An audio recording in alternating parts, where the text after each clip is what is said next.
Hi everyone, welcome back to the Ball Girls. So today we have a special guest, Emma Baccellieri from Sports Illustrated. She's a baseball writer and we're so excited to have her on. A lot of our listeners know we've been trying not to talk about baseball because we don't really know what's going on. So we figured we'd have somebody who knows a lot more than we do on our show to be able to talk baseball. Yeah, hi, happy to be here. Thanks so much. I'll start it off. I just wanted to get into how you started not only with baseball writing, but baseball itself, your past experience with baseball. Yeah, I mean, it's pretty much my whole life. My parents took me to my first major league game when I was 7 months old, which is, for the record, is too young to take a baby to an MLB game. They did not make that mistake with my little sister. But yeah, both of my parents are big baseball fans. Both sets of grandparents. It kind of was just a family thing. And so it was always, I enjoyed sports generally growing up, but especially baseball. I played softball, wasn't very good, but, had that relationship to it as well. And so, yeah, through that, I, just was a pretty intense fan through my childhood. But I never really thought about doing it as a career, in part just because, it seemed like I want to be an astronaut, the kind of crazy pie in the sky thing. That's how achievable actually would that be? It didn't seem like it was something that I could actually try to do. So I ended up kind of just falling into it, in that in college I worked for the school paper. I had news internships. I thought I was going to be a news reporter, and kind of after a few years was very lucky to expand into sports. And since I'd kept my passion for sports, but really for baseball particularly, that whole time, it was just a huge blessing to be able to get to do work with it. And yeah, I'm still here. That's awesome. So kind of diving into the baseball questions right away then. My first question is, how do you think the MLB looks in terms of versus other leagues when trying to get back into the swing of things? A lot of other leagues just said when and where and we're there, versus the MLB, obviously the proposals that keep getting rejected. Yeah, I think it looks really bad, to put it simply.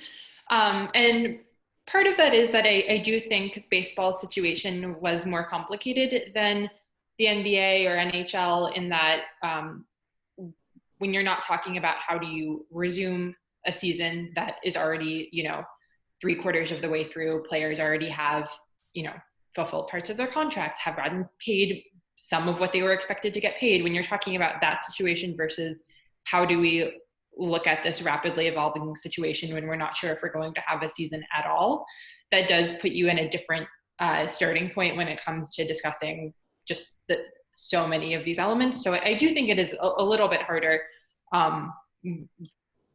when they were starting out back in March, when everyone was just thrown into chaos and no one knew what was going to happen. But yeah, since then, it really has not looked good. Part of that, I think, is just baseball's union historically has been a lot stronger than other professional sports unions, and the owners here seemed pretty intent on trying to kind of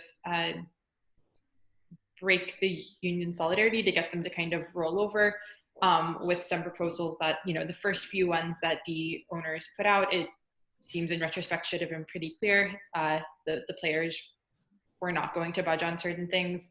The idea of getting, a full game salary for one game at a time, it would have been nice to have seen them start closer to the same page to realize, that there are certain things that it makes sense that the other side is not going to give on, and really kind of work toward a vision where they were both hoping to want to play. And it doesn't seem like that's where they started off. And yeah, it does not look good at all against the backdrop of everything else that's going on. So just building off that, basically, so we've seen they've cut down on the rounds and the draft. They cut down on minor league organizations. How do you feel that all of this is in relation to the MLB, MLBPA going back and forth, how that affects future generations of the game? Yeah, I think that's a really important point, because you're right, that is the future. I think when you're talking about big picture structural things, like a lot of the stuff that's gotten the most attention recently is the stuff that will affect this season, but the changes that have been made that are going to affect the structure of the game going forward are those changes. And, you know, some of that is stuff that ownership in the league has been pushing for a while. Like earlier this winter, before any of this started, there was a proposal to pretty dramatically cut down on the number of minor league clubs, which would have had ramifications for, I mean, certainly for player development and for the way that guys work through the minors, but from the other perspective, for fandom, for, you know, people who live in communities that otherwise would have no way to access baseball, to being able to see these minor league clubs in places like the Appalachian League, the Pioneer League. So yeah, cutting down on those teams, I think can have a pretty serious effect on who the game is reaching out to, who has access to baseball. And it's just really sad, I think, that, you know, with the changes you've talked about here, cutting the draft down to 5 rounds this year, which is crazy considering that it's normally 40. But next year, the fact that this agreement had a provision for next year to be as few as 20 rounds, so that's only half the typical size. And I have a hard time imagining, after they've had it cut down this dramatically for 2 years, after we've seen clubs go under, whether it's because financially they're not able to weather a lost season or because MLB further prunes down some more, if we're probably looking at permanent changes here of a much smaller draft, a smaller minor league system. And I don't think that's good for fans, for reaching new people who care about the game or who could care about the game, and might not even know that they're interested in it if they don't have a way to see it, to access it for, you know, at a relatively affordable price point. And yeah, that makes me really sad. I grew up in North Carolina, so I grew up going to more minor league games than major league. And yeah, like that was a huge part of my early baseball fandom. And for a lot of other people, that's a huge part as well. So it's pretty sad. Yeah, no, I agree. And kind of on the topic of just the return to sport in general, with a lot of teams, even beyond baseball, trying to come back, and then you're seeing facilities in Florida all closing because of so many positive tests. Do you think that sports even can come back at all in 2020? It's a really good question. I'm actually working on a story right now where I'm talking to some epidemiologists and public health experts about what we're facing right now, because yeah, the last couple of weeks, month of June, has not been great at all for what we're seeing in terms of the virus. And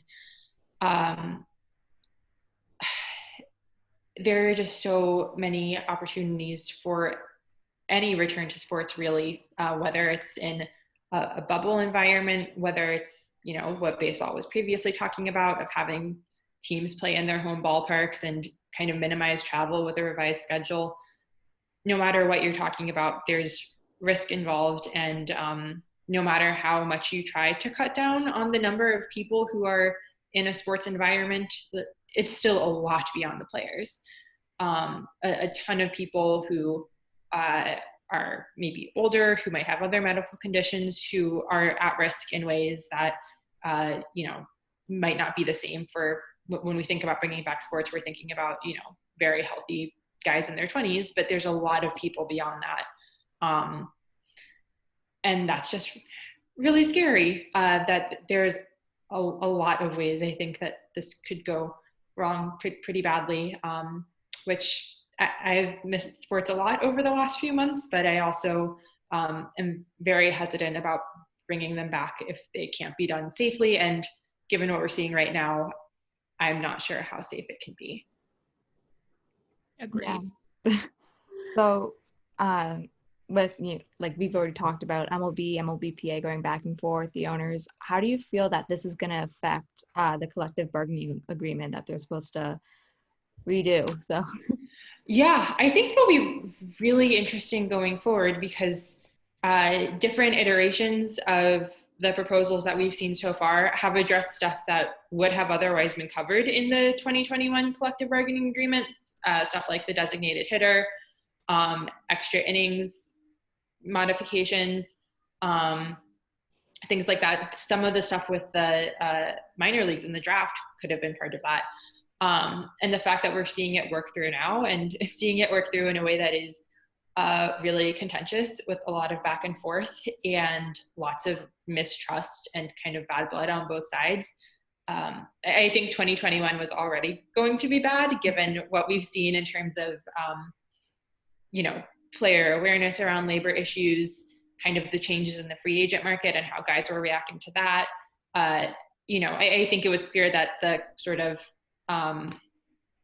financial model of the game was changing in a way that players were definitely going to push back on in 2021.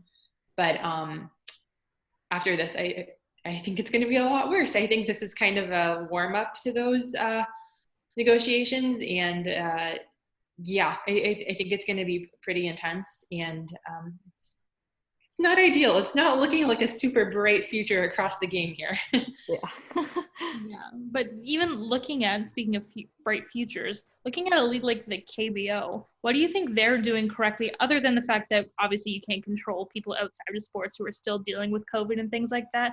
But as like just looking in the league in general, what do you think they're doing right that the MLB could take tips from?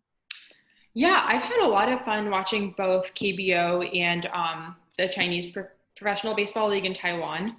And I think there are a couple of things they have going on that are really good. I think one is the fan environment, that even though there aren't fans in those stadiums like they normally would be, it's clear that like they have so much catered to having fun. Like you still see the cheerleaders that they have, the amount of sound that they pipe in and the chants and the cheers that they have for each player. That's just a really cool thing that I would love to see MLB embrace more of. Like basically just when you watch one of those leagues, you see people really having fun with it. And I think MLB could really stand to embrace more of that, which just is another way of, I think, bringing more people in, like making it fun, making it exciting, reaching out to young people. I think that's all part and parcel of the same thing. And part of what makes those leagues so much fun to watch. Yeah, of course. And then I'm actually just going to ask a bit more about your journey. Being a woman, not only who loves sports, loves baseball, but also works in sports, have you ever faced sexism firsthand? Yeah. I'm thankful that I haven't had anything super explicit or aggressive or overt. Which I know, there are some women in the field who I know certainly have. Last year, one of my colleagues was part of a group of women who were screamed at in the Astros clubhouse after the ALCS, which was a huge incident at the time. So yeah, like I certainly know a lot of women who have faced more than I have, and I'm grateful, but mostly just feel lucky just by chance that I haven't had the same. But I think anytime you're in an environment where you're one of the only ones, whether that's one of the only women, one of the only another demographic group, there's always stuff that comes with that. And it's been hard to adjust to that at times, but I think it's certainly a lot different than it was when you talk to older women who were doing this in the 80s, in the 90s, when it was way more likely that you might have players be openly hostile to the idea of women in the clubhouse, when you would have more aggressive pushback from readers, from staffers, the fact that there's not so much that's explicit anymore. There's still a lot that's implicit and a lot of just generally annoying stuff to deal with of being the only one or one of the only ones. But it's gotten a lot better, I think, and I hopefully will continue to get better. Like, it's really encouraging to me that there are so many young women who are coming up behind me, who are in kind of the same age cohort that I'm in. And also, I think the other side of it is that it can come with benefits. Like, almost every profile I do, I talk to either the wife or the girlfriend or the mother, who a lot of times I see male colleagues who don't necessarily see those as sources in the same way, which is such a shame, because there is just so much incredible knowledge and insight in baseball women in and around the game. And yeah, I think just trying to make connections where I can with other women, no matter what capacity they're in, and to look out for, you know, a lot of great men have been mentors and helpers to me, and to other young women, makes it better. And hopefully as time goes on, there will be more and more of us, so it's not as much of a only one situation. Perfect. Yeah, no, we agree, and you're one of my favorite female voices in baseball, and that's why I was so happy when you agreed to come on the pod with us. But so with that being said, because you're somebody whose opinion I would love to hear, kind of going off the point of cutting minor leagues and things like that, how do you see baseball developing now? If they're cutting a lot of minor league organizations, does that fall more onto like universities and younger teams to do the developing if there isn't that minor league system for them to go in through? Yeah, and I think that is like a trend that we've seen more of in the past, and probably I think part of what makes MLB feel more secure in being able to change its own model of player development, that, you know, you see guys specialize younger and younger. Like the idea of a pretty raw high schooler is not as common as it used to be, because these guys are like playing exclusively baseball from the time they're 8 and doing travel ball and doing clinics and all the sorts of things that didn't really exist in the same way like 20 years ago, or certainly not before that. So I think you're seeing that. I think you're seeing the college level is getting a lot more sophisticated, like the technology they're using, the expansion of coaching programs has been really huge, and the type of exposure you get in college is a lot more sophisticated than it used to be. Although the flip side of that is that the finances of college sports right now are also being hit really hard. Baseball is not a revenue sport at any college, I think. And so whether we see that change in the future as a response to COVID kind of remains to be seen. So that's one more sticking point in there. But yeah, in general, this blip of uncertainty with COVID aside, colleges are getting way more advanced in terms of what they can do to prepare their guys. Guys are more advanced coming into it. And I think in general, with the model of player development that a lot of teams are looking at, there's just so much that they're using outside of the, you know, just the grind of minor league life to develop guys. Like the fact that you see so many guys going to places like Driveline, if they're pitchers, to, you know, work at an independent clinic like that to get different exercises and different information, to use analytics in different ways. I think there's room here for kind of the whole model to shift. And I think in some ways that are good, and other ways that probably are not, especially when it comes to growing the game. But yeah, I think 5 years down the road, 10 years down the road, it'll be pretty clear that right now is kind of a tipping point, and it's going to look pretty radically different. For sure. And so lastly on my end, I'm just going to switch it up a little. So when the season does come back, what team do you think is going to have a higher hit by pitch record, the Astros or the Yankees? Ooh, that's one of the crazy things is, like, in February, I could not imagine feeling like the Astros were like a sidebar to anything, like other than the biggest story that was going to occupy everything. And now at this point, when it comes back, if it comes back, like, I wonder, like, are people going to be able to muster up the same, you know, enthusiasm's not the right word, but I guess passion. But no, I think it's got to be the Astros. And in a sense, I kind of hope that we see that passion around it come back, for, even though this was obviously a scandal, something that was not casting baseball in a good light. It was so interesting and different, and just seeing the, like, passion around it was, I guess, invigorating, like certainly not positive, but yeah, if we're at a point where we can all focus on the Astros again, and we're seeing them get some beanball, I think we could all take that as a win, hopefully. So Awesome. Well, that's everything from our end. Is there anything else you wanted to add or ask us? Not particularly. I think it's cool to see that you guys have this podcast. It's, I think, the first all-female podcast I've ever been on to talk sports, and that's really cool. So yeah.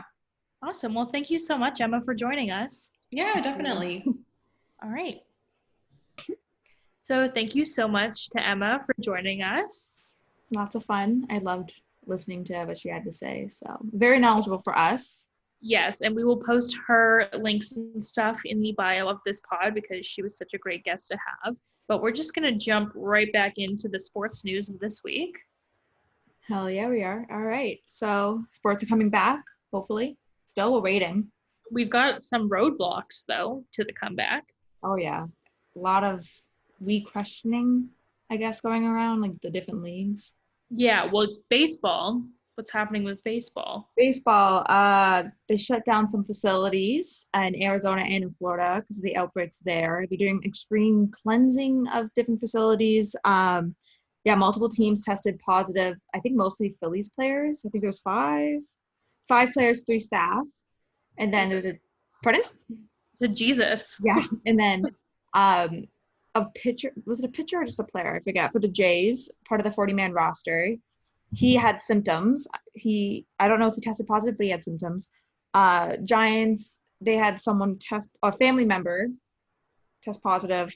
And then the Rangers just want to be clear of everything. So they're just deep cleaning. And then Nationals, Angels, just multiple people in general. Jesus. Well, Yeah. I know the Raptors have gone to Florida now in Fort Myers for their pre-Disney camp. So they're still, I guess the NBA is still kind of good to go. But the NHL, who kind of had it from the beginning, like 2014 format, let's go, because there were almost 4,000 new cases of COVID in Florida on Friday. The Tampa Bay facilities had to close. Multiple players and staff tested positive. Mm-hmm. And one really big hockey player who, especially in Canada, made waves for testing positive was Austin Matthews. But the reason it made waves was because he didn't get to tell everyone that he tested positive. It's like, yeah, he's amazing. Like, he doesn't have to tell anyone. They could have just said a Leafs player. They did that for Ottawa, I'm pretty sure. Yeah, they've done it for a lot of players. Like, I think other than like Rudy Gobert, because he did the whole microphone thing and then got COVID. Yeah. Like, for a lot of teams, it's just like, a player tested positive, multiple players tested positive. But like, not only did they say, oh, Austin Matthews, he didn't say it's Steve Simmons, hot dog guy, broke the story without really consulting that. And that's very personal information. That's not something you should just be outing people to have. And yeah, a lot of people recover from COVID, but still, like, we're in the middle of a pandemic. It's a very sensitive, even with all the things going on in the world right now. Like, the Black Lives Matter protests are still happening. It's still Pride Month. Like, there's other fish to fry in the world other than COVID. It's a very sensitive time. And he just decides to out somebody's health, like, was it health records? Without even asking them. Exactly. He got waived from his agent? No, I forget now. I'm getting the Ezekiel Elliott one confused now with the Austin Matthews one. Yeah, I don't know, like, all the details on the Matthews one, but pretty much a lot of people were mad at Steve Simmons because he basically broke it without permission. And the big thing is, like, a lot of people keep saying it's illegal, where it's not, because it's illegal if it's a health official that does it, right? I think so, because they're supposed to keep things private. But it's not illegal. It's just like a really crappy thing to do. Yeah. And like Haley said, with the hot dog thing, Steve Simmons is already a questionable person. Yeah. If you're not from Toronto, basically he said in like 2015, 2014, I forgot when he said it, basically saying like Phil Kessel would go to Front and John and Toronto, it's an intersection in Toronto, get a hot dog every day. But then, first off, you're naming the intersection he could possibly live at. Yeah. And then it was a Leafs article I sent earlier today where basically they debunked that that's actually where he lived. Phil Kessel didn't live there. But basically, it was just, and he didn't walk every day to go get a hot dog. Yeah, no, it was just a bunch of nonsense that was like kind of clickbaity and just like not true at all, and was using Phil Kessel's name in a bad light. Hot dog Phil, we stand, my president. But this obsession with Amanda. No, it's not right to do that to anybody, and we're hoping Austin recovers soon. But kind of on the topic of the return to sports, a lot of college teams went back for voluntary workouts. So they had to sign waivers if they were working out, if they chose to, but it was voluntary workouts. But like 23 Clemson players and 30 LSU players. Well, 23 Clemson players tested positive. 30 LSU players are in quarantine. I know like Kansas State literally went from having 0 positive tests to now pausing all their camps because like think football is a sport where you have so many people on your roster. You have an offense and a defense and a special teams. Like you have so many players, plus you have backups for all those positions. Like it's insane the amount of people who are there. And yeah, a lot of schools are trying to take it, chunks at a time, but those players are in such close proximity. Football is a sport where you're literally trying to hit the other person and get the ball. So like it's an insane amount. And these are very young people. Like they have very, not weak immune systems. They're athletes, they're very healthy, but still like they're growing. They're not, and we've seen COVID take people of all ages. So that really doesn't matter anyways. But just, think of MLB players, or MLB is a sticky situation with the contracts and everything. But even like some NBA players or WNBA players have already said they're not playing due to their health. Well, these people, they literally don't even get paid. Yeah. Like they make no money for playing these sports and are putting their health at risk. So yeah, it's kind of a sticky situation. Like think of like, for instance, like with hockey, Max Domi, guy has diabetes. Do you expect him just to be all cool and like fine with this? Like with the whole like the NHL players are kind of like going back, or like 40% or something like that, or really reluctant to actually start going back into play. That's a large number, 35 to 40%. There was an article, I forget who posted it. It might have been The Athletic, but they were talking to some players and they were saying how they're very against it because even just think of the staff. A lot of the coaches and staff are older people. Like they're more at risk of this. Not even just getting it, but like the long-term effects, like we've mentioned before. Exactly. Yeah, that's what Emma was saying too. Like there's older people who are in management and things like that. And even if they, beat COVID, you can have lung problems afterwards and it affects your health long term. That's the problem with this virus. Yeah, it has a 99.5% recovery rate, but it still has the aftermath. So it's very scary for a lot of people, especially I feel for college athletes, because as much as they're getting scholarships. Well, first of all, not every athlete on a team gets a scholarship. A lot of them are walk-ons. A lot of them have partial scholarships, Yeah. And also they don't get paid to play. So if they're told, there's a season you have to play, some of them can boycott it, but a lot of them, if they're in their freshman or sophomore year and they want to play a sophomore, senior, junior year, whatever, they don't really have the choice to just say no because there's going to be, possible kickback to that. If they say, no, I'm not going to play, the coach say, well, you're off the team, somebody else will play. So, but kind of speaking of kickback with college athletes, so like I said, with everything going on in the world and Black Lives Matter, which is a movement, not a moment. We've seen a lot of people not really talking about it anymore. I've never heard about that. Not Black Lives Matter. I mean, like it's a movement. We did a whole episode of that. Girlie, where you been? Oh, I know. I meant like it's a movement, not a moment. I like that. Well, it's true. There's a lot of people who, they posted their black square and went on with their life. Like, that's not how it works. This is something that's enough activism. That's enough. I was like, I saw something that was like, what do y'all mean allyship fatigue? You discovered racism 72 hours ago. The tea is piping. Oh, goodness. So funny. No, but it's true. Like, a lot of people think it's just, all right, I've said my piece. The media has stopped covering protests. That's not how it works. You should be actively unlearning racism. If you're not anti-racist, then you're inherently kind of racist. Because if you're not fighting against racism, then, you can say I'm not a racist, but you really need to be unlearning and educating yourself and listening to people of color when they have something to say. Mm-hmm. But on that topic, so Mike Gundy, who is the head coach of the Oklahoma State Cowboys, he was seen wearing a One America News Network shirt, which has had accusations of past racially coded comments and other things, kind of like a liberal, no, not liberal, was it conservative? It's like backwards. Whatever it is in Canada, it's like backwards in the States. Yeah, no, yeah, kind of. Conservative is like red and liberal is blue, I think, in the States. I just think a conservative in Vineyard Vines, and then whoever wears Vineyard Vines. Yeah, so exactly. Vineyard Vines wearing people. So Gundy was pictured wearing this shirt, which already was bad enough because everyone was saying things about Dabo for wearing a Football Matters shirt in light of all this Black Lives Matter. But Gundy was pictured wearing this shirt.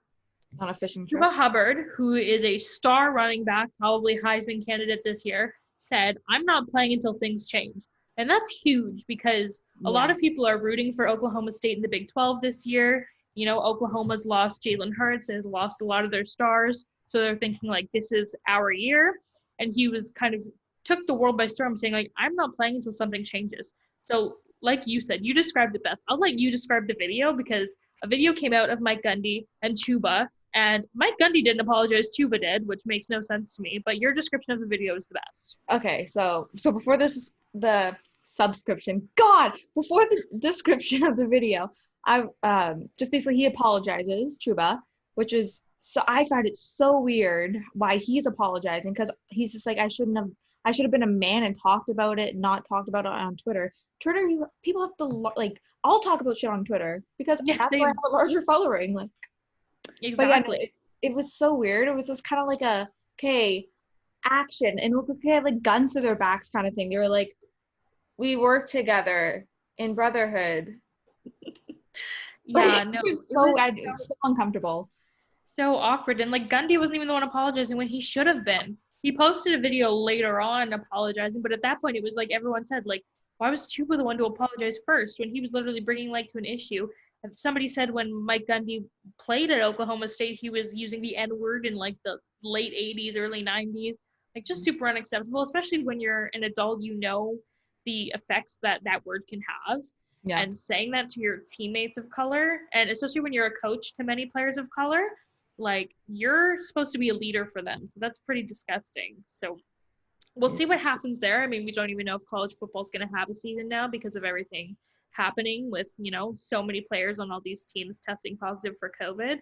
But we'll definitely have to be on the lookout for what happens there. I'm sure it's going to be it's not like what am I trying to say, continuing story. But until we see, you know, the Cowboys report for their first game of the season or whatever, we won't really see what's going on there.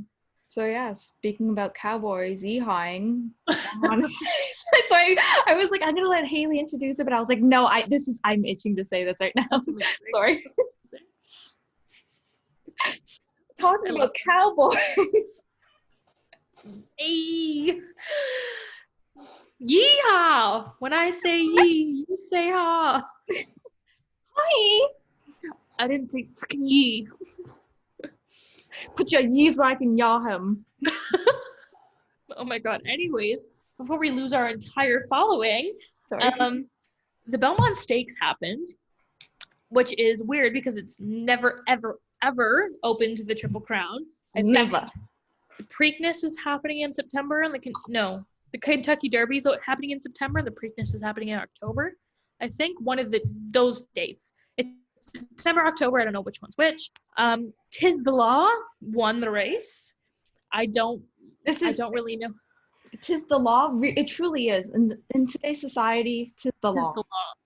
I don't know like who names horses. Like I've never understood. I remember going to like Mohawk as a child and betting on horses. I hate betting. Like I went to Las Vegas and spent $3. I lost my first two and won $40 on my third one and like didn't bet again. I hate spending money, but like I love betting on horse racing. I don't know why, but I've never understood the naming process. Like if somebody wants to reach out and educate me on the naming process of horses, because they just have the most random names. Yo, fat mama coming down the lane. Like literally, it's like big homies running. Pardon? Like it's like Fridge Toe Jam is a name. Like I don't know why. Like I don't understand the naming process. Toenail clippings. Like truly. Like I want to look up now like most outrageous horse names because some of them are just so weird. I'm gonna look it up right now. Yeah, while you look that up. So it was a shortened track. It was 1 1/8 instead of 1.5 miles, and I think it's the shortest race it's ever been. It's just kind of a look at how racing culture will change, but I'm sure people were still betting on them from their homes. So that aspect of kind of, you know, racing culture, Kentucky Derby, everyone's there in their hats and their dresses and their suits. You can't do that anymore. So kind of if things like that'll change is what I'm wondering about, but you look like you found some good names. Okay, so this is a list of 7 of them, just 7. Okay, so Putu. Look, it's P-O-T-O. Is that Poto? Well, if there's that many O's. Oh, I thought you just said it was P-O-T-O. Potoo. I said Poto. Oh, I can't. And then next we got Why Kick a Moo Cow. It's literally pronounced Why Kick a Moo Cow. And then we got Ghost Zapper. Then we got Hoof Hearted. The horse. I just understood it when I said it. Who farted? Who farted? You farted? You farted? Then number 3, we got R. I have a speech impediment, but R. Oh my God. Order in the court. Me is a horse. Order in the court is a horse. And then Clyde Van Dusen. Clyde Van Dusen. Yeah, can somebody educate me on, because like I know that the jockeys don't even own the horses. Like rich people own the horses and then the jockeys just ride them. So rich people, what is your logic? Like worse than really going like randomwordgenerator.com and then truly like think like I had this wiener dog in my store like 2 months ago named Latte, and I was like, oh, that's a weird name. It was cute, but I was like, that's a weird name for a wiener dog. Like think of all the weird names that dogs are. Horses are like 8 times as weird. Yeah. I don't get it. But enough about that. Our last issue is actually pretty serious, but it's had a little bit of a lighter ending, not ending, but lighter continuation of the story today. So last night, Bubba Wallace, not Bubba Watson, like we keep saying, not the golfer. So I got golf on the brain. We're just golfing girls. So find us on the back nine. Sorry, this is another back nine podcast. No, Bubba Wallace, the black NASCAR driver, last night in his garage at Talladega found a noose in his garage, which is absolutely disgusting, especially in light of everything happening right now. The NASCAR sound like my Scottish immigrant grandmother who used to call things like the Costco. I say the Mandarin. Yeah, but it is, well, I know it's Mandarin, but we all say the Mandarin, but no, she used to say like everything. Like instead of like, I can't even think of one. Like, I'm going to Tim Hortons. She'd be like, I'm going to the Tim Hortons. Like, why, Gran? Why? The Ohio State. You know it. No, so NASCAR banned the Confederate flag. Yeah. A lot of NASCAR fans went crazy. A lot of NASCAR drivers, except for Ray Ciccarelli. He almost ruined my family name. Almost ruined the Kelly family name. He was like, I'll be never racing again. He literally always came in last, so we won't miss you, Ray. But a lot of people were in support of that too. It's a flag that shouldn't be flown in NASCAR, really anywhere in the world. But NASCAR especially happens in the South, and there's a lot of racism still in the South, and they're trying to get rid of that in the sport. So a lot of people were absolutely in support of that. And so Bubba Wallace found a noose in his garage, which is disgusting. But today, drivers and track crew and everyone were walking along the track and pushing Bubba Wallace's car behind him as a like I stand with Bubba moment, which was amazing. But just kind of disgusting how like the culture of the sport, like people aren't willing to change. Yeah. And Bomani Jones, who's one of my favorite sports analysts, so I just had a little hiccup there. Bomani Jones, oh my God, is like my favorite sports analyst other than Joel Klatt. But he was saying it's because they've kind of been coddled in this culture for so long and it's been acceptable. So now kind of just like a 180, there's no flags, there's a black driver in the heat of all of this happening in the US, especially all around the world is supporting this, but especially in the US where a lot of these deaths are happening. It's just kind of a lot of people just won't accept it. I saw a video on Twitter that drivers with Confederate flags near Talladega Speedway were like holding up traffic just to like be douchebags, which is like, I'm sorry, what? The flag's ugly as hell anyway, so. Well, yeah, first of all, it's not even cute. It ain't. Second of all, what does it matter to you in your life if there's somebody driving a race car whose skin is different color than yours? I've never understood it in general. You know, you don't get to choose your skin. You don't choose your sexuality. So I don't understand ever why people hate on those things because they're not a choice. Like they didn't choose. You think anyone would choose to live their life like that and be hated on for absolutely no reason? No. But Bubba, he came out better on the other side, didn't let them get him down, and everyone stood with him. And I think that's the part that matters the most. Like I said, Ray literally pushed himself out of NASCAR. See you never. We won't miss you. He never did anything anyway, so. but just to see a lot of the drivers standing with Bubba in that moment at Talladega was amazing. And I think a lot of people will support NASCAR from this, because I know even myself, like, I never watched NASCAR. I never understood why it was on a sports network. If that was like the only thing on, I would just not watch sports, because I was like, NASCAR has no pull for me. But I think a lot of people are going to be NASCAR fans because of these moments. Yeah, 100%. And for like, it was so weird because they found it. So obviously the race was postponed yesterday because of the rain, but Right. in the garage they have new health restrictions that they're not even letting drivers can't even go in the garage. So it's only limited to the team members and like some not grounds crew, but like, you know what I Maintenance. mean, house maintenance kind of people. It's only limited to them. So the FBA's launched an investigation on it. I don't know, investigation on it. So yeah, hopefully they'll find out who that is soon. I would suspect they would find that out pretty soon with cameras going 2020. But you never know.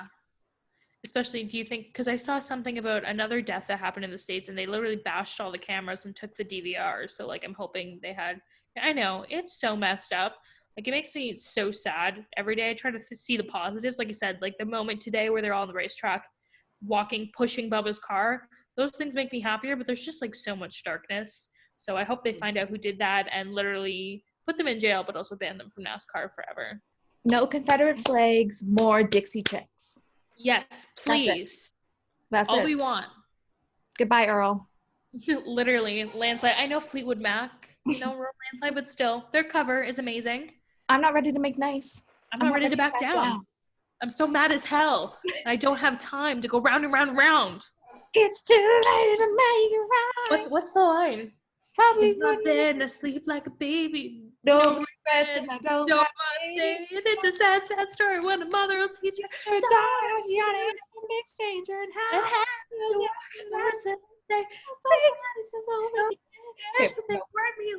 that's what I just wanted to hear the line, shut up and sing or my life will be over, but I had to do the whole part to be able to figure that was the line. Like, and I had to do, so I was, this is not really on topic now anymore, but I was in a media studies, like that was my minor in university. So I took music. I think it was a music class. Yeah, we did like classes on like Bruce Springsteen and stuff. But I had to do a presentation on the Dixie Chicks and that whole scandal. So, yeah. I love that. Yeah, no, I love the Dixie Chicks already growing up. But after I do the presentation, actually, like, because I didn't know much. I was like, how old were the Dixie Chicks were really popular? Like, yeah, probably 6. How the hell am I supposed to know that? So, yeah. Probably 6. Yeah. Let's see if Cowboy Take Me Away. That's a bop as well. I want to walk and not run. Hey guys, if you want to sign us to your record label, we're also open to that. Thanks so much. I want to pay everyone for miles and miles. Jesus Christ. You. Anyways. Sorry. It's okay. I feel bad for everyone who had to hear me sing. At least you're a good singer. You consider that good? You consider that good? I remember, okay, there was one time that we were driving to Scotiabank and you was like, oh, you actually hit that note. And I was like, yeah, weren't we listening to Elton John? Probably. I feel like we were. Why wouldn't we be? It's either that or like One Direction. I don't know. Unless you're hitting the note in You and I. Because you and I. Close. Zane just had a heart murmur, but you know. I'm the worst. God, I am so sorry. On that note, we're literally so off topic now. So thank you guys for tuning in, and we will see y'all next week. The camera's dead ass. Bye.